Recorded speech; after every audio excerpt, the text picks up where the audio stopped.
Next question, about 23% of carbon dioxide is transported as, options are A. carbamino compound, B. bicarbonate of sodium and potassium, option C. carboxyhemoglobin, and option D. oxyhemoglobin. When it comes to transportation of carbon dioxide takes place in three ways. One is as physical solution, carbon dioxide combining with water of plasma. Second is carbon dioxide combines with hemoglobin to form carbaminohemoglobin, and third is bicarbonate of sodium and potassium.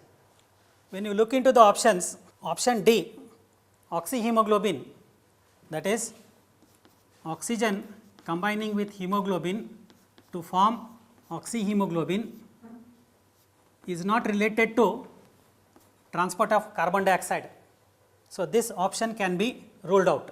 When you look into option C, carboxyhemoglobin, even this is also not related to transportation of carbon dioxide, because carboxyhemoglobin is a product formed by combination of carbon monoxide and hemoglobin.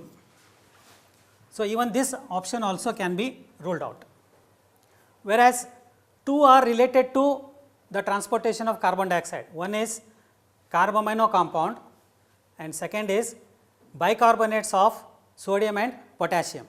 Here the question is 23%. During transportation of carbon dioxide, as I told you earlier, 7% of carbon dioxide is transported as physical solution, that is it combines with water of plasma to form H2CO3 carbonic acid.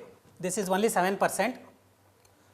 23% of carbon dioxide is transported by combining with carbamino compound, that is carbon dioxide plus HbNH2 giving HbCOONH.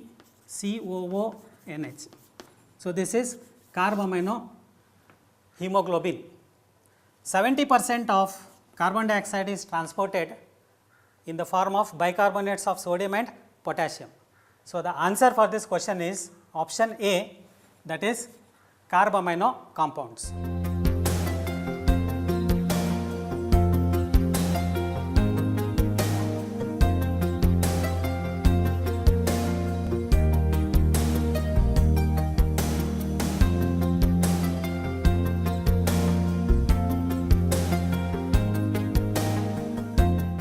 Locomotion and movement, and second neural control and coordination.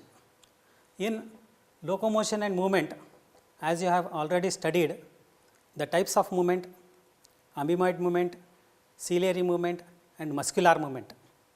And in muscular movement, we have three types of muscles: smooth muscles, skeletal muscles and cardiac muscles. In cardiac muscles, it is involuntary in function and striations are present, but in skeletal muscles it is voluntary in action and also we find striations, but in smooth muscles we do not find any striations and it is involuntary in function. We are going to discuss, already we have discussed in detail the structure of muscle fiber, where two proteins are present, contractile protein, one is actin and second is myosin.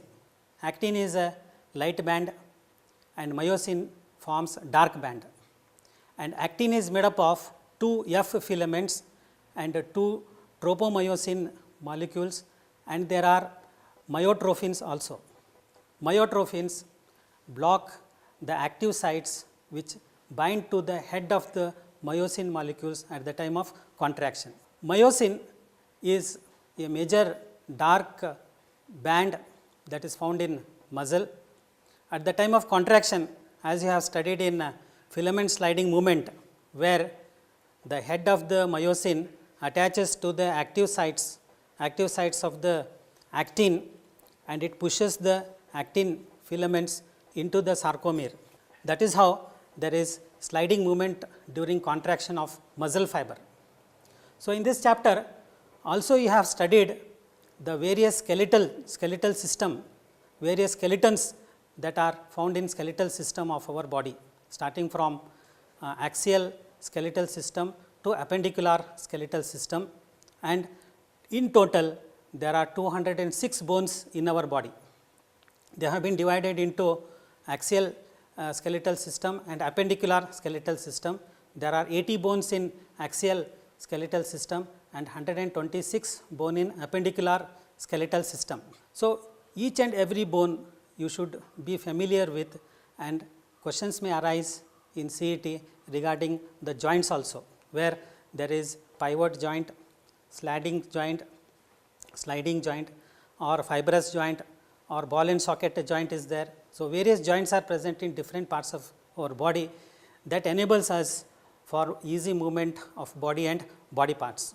Then in neural control and coordination, you have already studied the structure of neuron. There is cyton, that is cell body, and there is an axon long filament which is covered by a myelin sheath, and Schwann cells, there are node of Ranvier, and also you have studied the conduction of nerve impulse, where a nerve impulse is conducted by a neuron.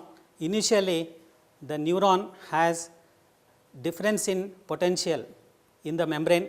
Outside it is negatively charged and inside it is positively charged due to the presence of sodium ion more in the outer membrane of the outer surface of the membrane, and potassium present more in the inner surface of the membrane.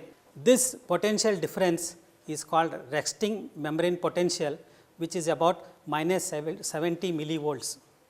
When a stimulus is given to this neuron, there is change in polarity of the ions. The sodium channel open and there is active influx of sodium and there is outflux of potassium. There is the difference where now the outside of the membrane becomes negatively charged and inside of the membrane becomes positively charged. This change in potential, we call this as action potential, and we call that neuron as depolarized. Earlier it is polarized in resting membrane potential. After giving a stimulus, it becomes depolarized.